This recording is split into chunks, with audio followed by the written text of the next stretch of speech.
Imagine a city, a metropolis, once vibrant, now a skeletal ruin. 600,000 homes utterly annihilated, millions teetering on the brink of starvation, their lives shattered, their futures uncertain. This was Berlin in the harrowing aftermath of May 1945, a scarred landscape, a colossal graveyard. But from this very graveyard, something truly impossible began to emerge.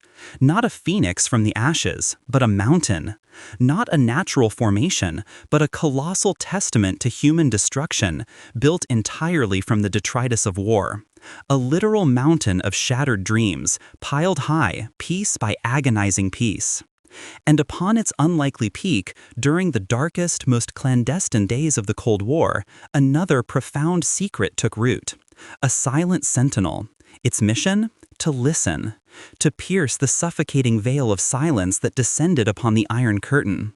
To snatch the faintest whispers from the airwaves. To decipher the clandestine communications of an opposing superpower. This isn't merely a narrative of war, nor solely a tale of desperate rebuilding.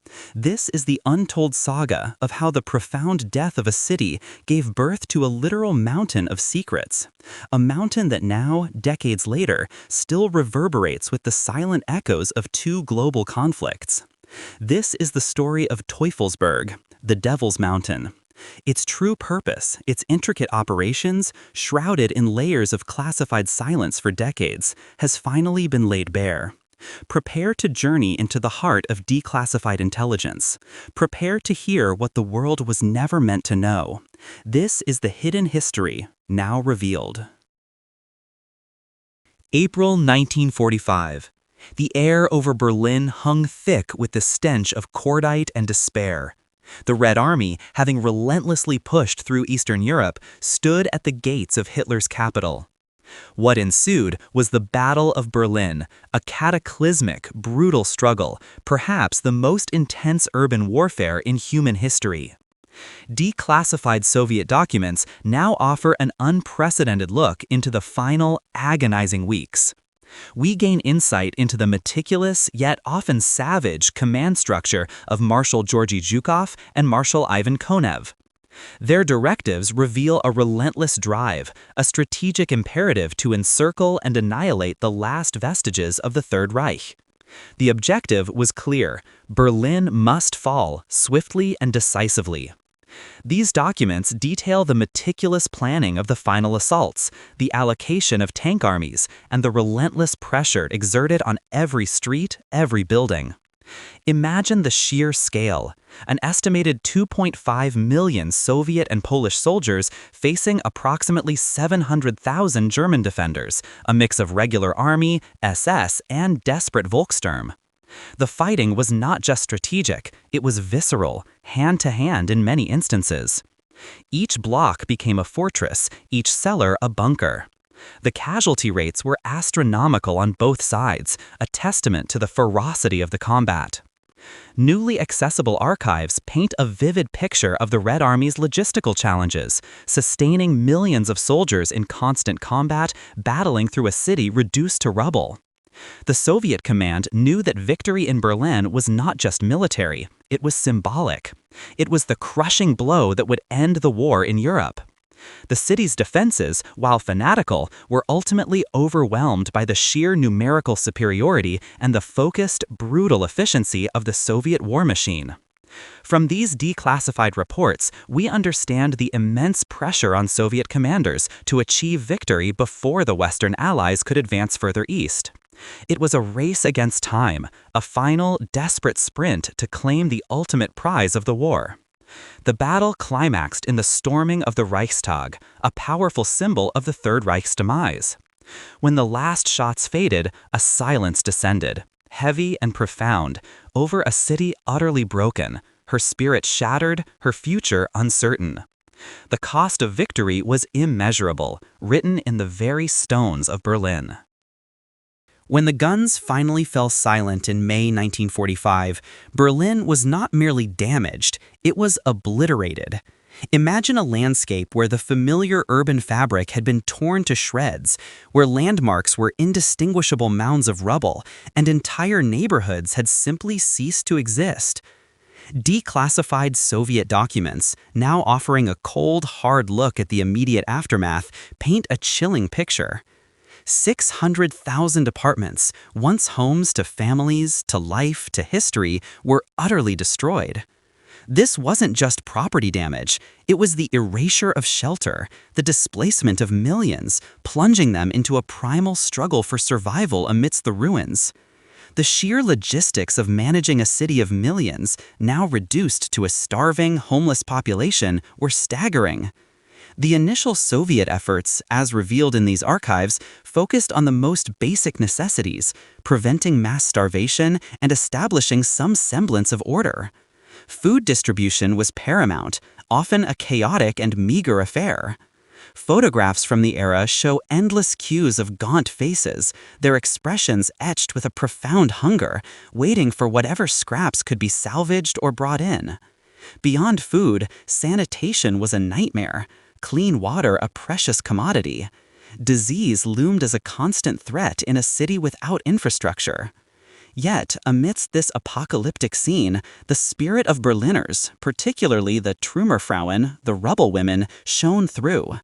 These women, many widowed, many elderly, undertook the back-breaking, endless task of clearing the debris, brick by painstaking brick. Their labor was not just physical, it was a psychological act of defiance, a visible commitment to rebuilding from the ground up. The Soviet military administration, initially viewed with apprehension, soon faced the monumental task of transitioning from conquerors to reluctant administrators. Documents describe their efforts to organize rudimentary civil services, to restore water and electricity where possible, and to impose a new civic order in a city devoid of any existing authority.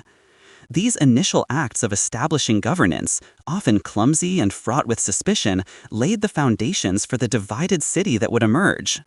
The enormity of the destruction shaped everything. It forged new communities in shared hardship, sowed the seeds of future divisions, and imprinted an indelible scar on the city's psyche.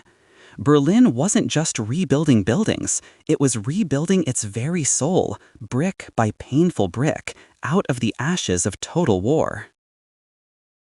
From the ashes of Berlin, a phoenix began to rise, but first, a mountain.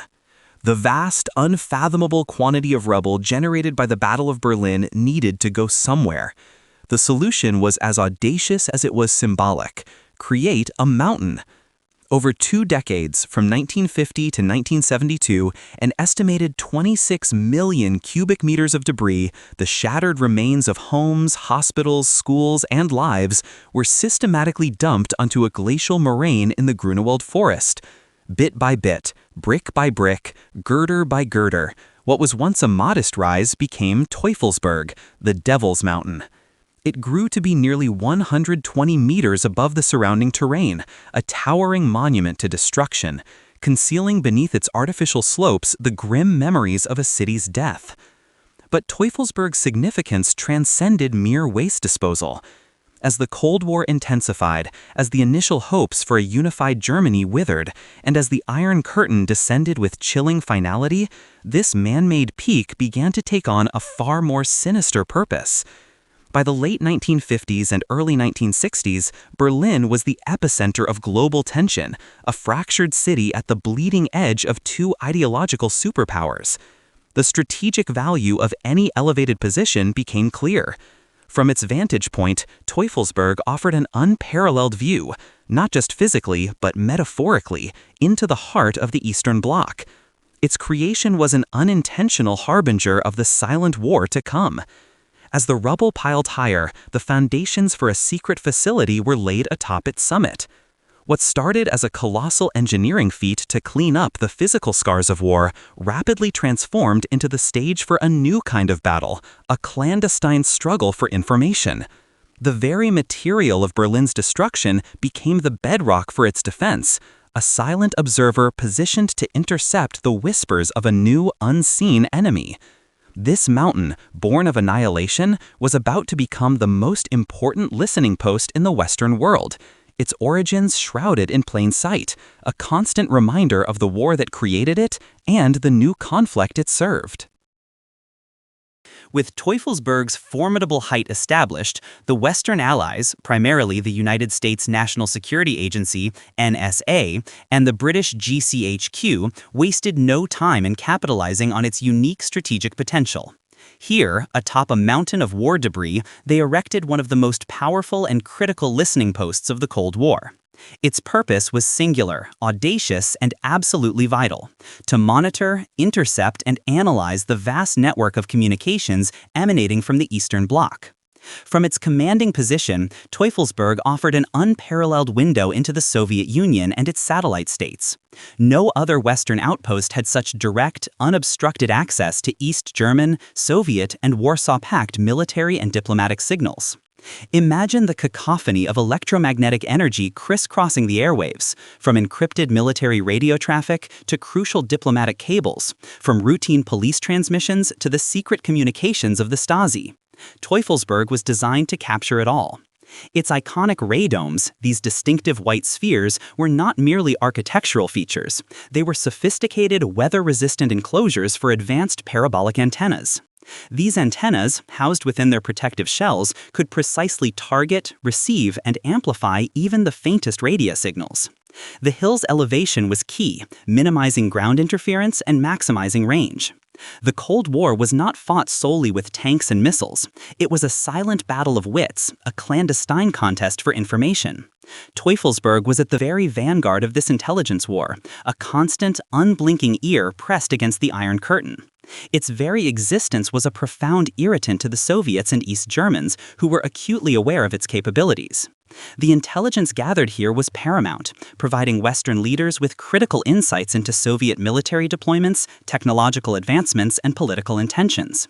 It informed policy, shaped strategic decisions, and, quite possibly, averted larger conflicts by illuminating the hidden machinations of a geopolitical adversary. It was more than a base. It was a strategic asset, a silent guardian in the nerve center of a divided world. The true scale and sophistication of Teufelsberg's operations, long shrouded in absolute secrecy, are now being revealed through declassified documents and the illuminating Declassified, the Secret of Teufelsberg exhibition. This was not merely a listening post, it was a vast, intricate network of human expertise and cutting-edge technology, working in concert to unravel the mysteries of the Eastern Bloc. Operators, often fluent in Russian or German, spent endless hours hunched over consoles, their ears trained for the slightest anomaly, their minds racing to interpret cryptic messages. Their mission encompassed a vast spectrum of signals intelligence, monitoring military communications, including troop movements, readiness levels, and missile deployments, intercepting diplomatic traffic to gain insights into foreign policy, and even listening to the everyday communications of East German citizens, looking for patterns, anomalies, or potential signs of dissent.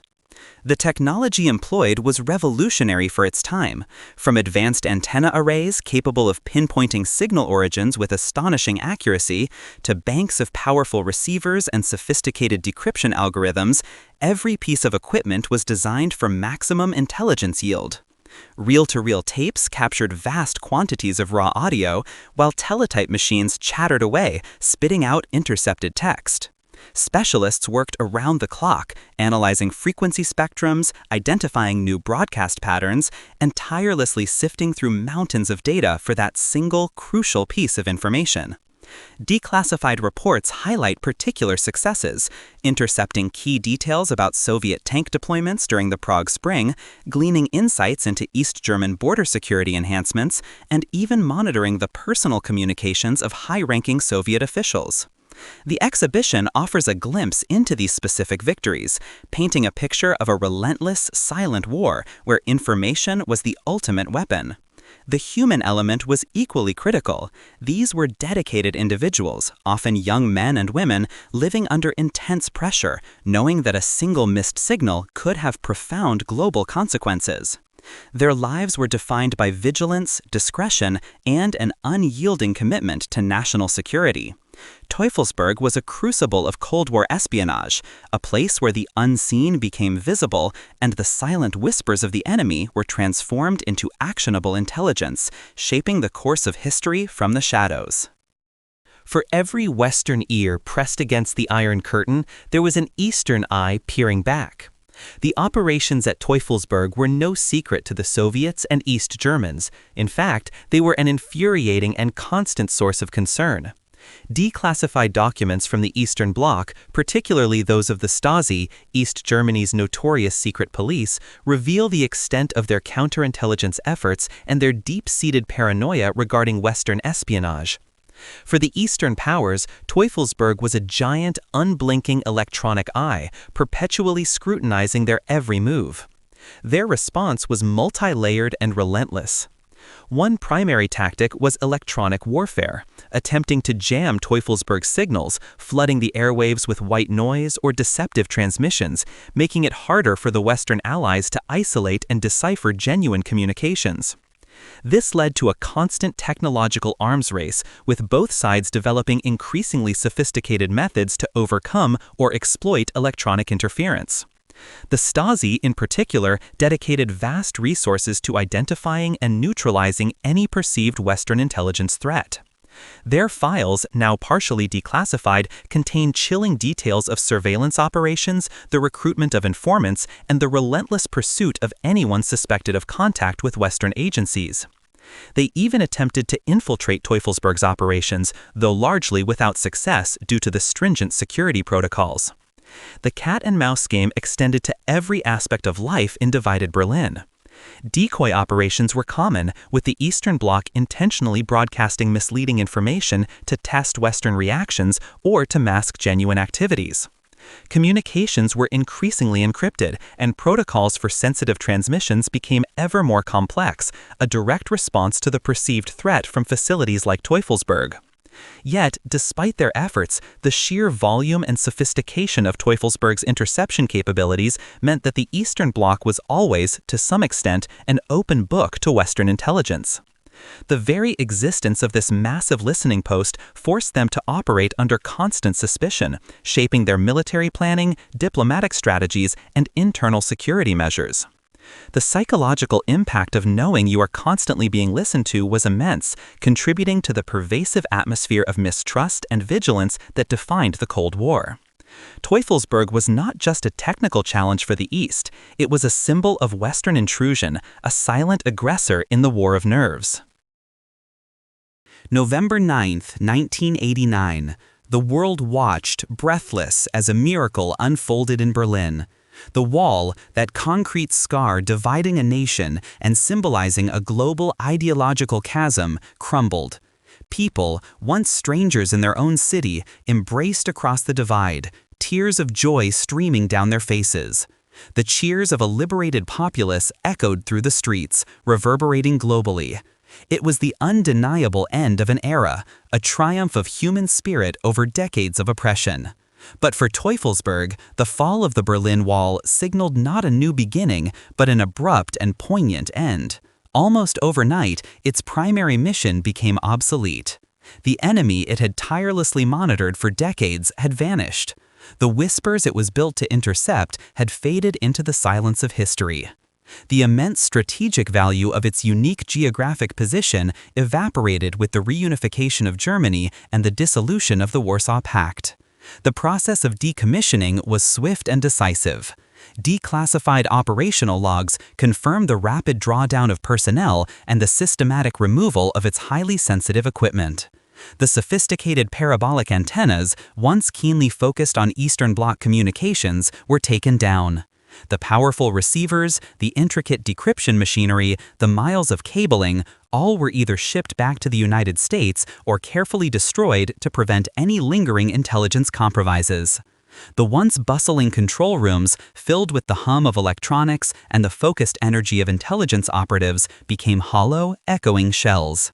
The iconic ray domes, once pristine and formidable, began their slow descent into disrepair, their protective skin starting to peel and tear. Teufelsberg, the vigilant sentinel of the Cold War, was retired. Its operational life, a testament to technological prowess and human dedication, ended not with a bang, but with the quiet whir of removal trucks and the sound of silence. It stands now as a powerful, haunting monument to a conflict that defined generations, a stark reminder of the vigilant watch maintained in the shadows and the profound, unpredictable shifts of geopolitical history. Its purpose fulfilled, its era past, the Devil's Mountain was left to the elements, its secrets largely forgotten by the accelerating pace of a new world. Today, Teufelsberg stands as a ghost of its former self, yet paradoxically, it pulses with a new, vibrant life. No longer a silent sentinel of espionage, it has transformed into a haunting monument, a decaying relic that draws visitors from across the globe. Its massive radomes, once a pristine white, are now canvases for an explosion of street art, their interiors echoing with the footsteps and murmurs of curious tourists rather than the hushed tones of intelligence officers. The site is a compelling paradox, a place of intense historical gravity now embraced by urban explorers, photographers, and those simply seeking a unique perspective on Berlin's complex past. The Declassified, The Secret of Teufelsberg exhibition is at the heart of this transformation, breathing new life into the structure's hidden history. Through a remarkable collection of artifacts, photographs, and painstakingly researched documents, many of which were indeed declassified, the exhibition offers an unparalleled deep dive into the listening post's operations. Visitors can walk through areas once strictly off-limits, touch the walls that once contained state secrets, and piece together the story of the Cold War from a vantage point unlike any other. Curators meticulously detail the technological marvels, the strategic importance, and the human stories behind the operations. They highlight specific declassified intelligence findings, showcasing the tangible impact of Teufelsberg's work on global politics. The exhibition vividly illustrates the daily lives of the personnel, the challenges they faced, and the immense pressure under which they operated. It is a powerful experience, bridging the gap between the past and the present, allowing a modern audience to connect with the tense realities of a bygone era. Teufelsberg now serves as a tangible reminder of the Cold War's invisible front lines, a place where concrete and steel bore witness to the silent struggle for global dominance. Its decay is not just physical, it speaks to the passing of an era, but its enduring presence, amplified by the revelations of declassification, ensures that its secrets, once locked away, now resonate louder than ever before, inviting us all to listen to the echoes of history. The journey through Berlin's declassified past reveals more than just historical facts.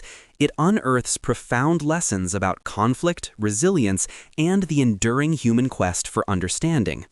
From the brutal final days of the Battle of Berlin, a city brought to its knees, to the meticulous, often clandestine efforts of the Soviet administration to prevent starvation amidst the ruins, we see the raw, unvarnished struggle for survival. The sheer scale of destruction, with 600,000 apartments obliterated, serves as a stark reminder of war's ultimate cost. Yet, from this very devastation, a new chapter emerged, literally built upon the rubble. Teufelsberg, the Devil's Mountain, stands as a unique testament to this transformation. Born from the shattered remnants of a city, it became the Western Allies' most critical listening post, a silent, all-seeing eye in the high-stakes game of Cold War intelligence. Declassified documents and the illuminating Declassified, The Secret of Teufelsberg exhibition have now pulled back the curtain, allowing us to peer into the inner workings of this espionage stronghold. We've witnessed the precision of its operations, the dedication of its personnel, and the relentless cat-and-mouse game played with the Eastern Bloc, a constant battle for information that shaped geopolitical strategies for decades. The story of Teufelsberg is a microcosm of the Cold War itself, a war of shadows, of whispers, of technological one-upmanship, where the struggle for dominance played out not on battlefields but in the unseen currents of electromagnetic waves. Its eventual decommissioning, directly tied to the jubilant fall of the Berlin Wall, underscores how rapidly historical landscapes can shift, rendering even the most critical assets obsolete.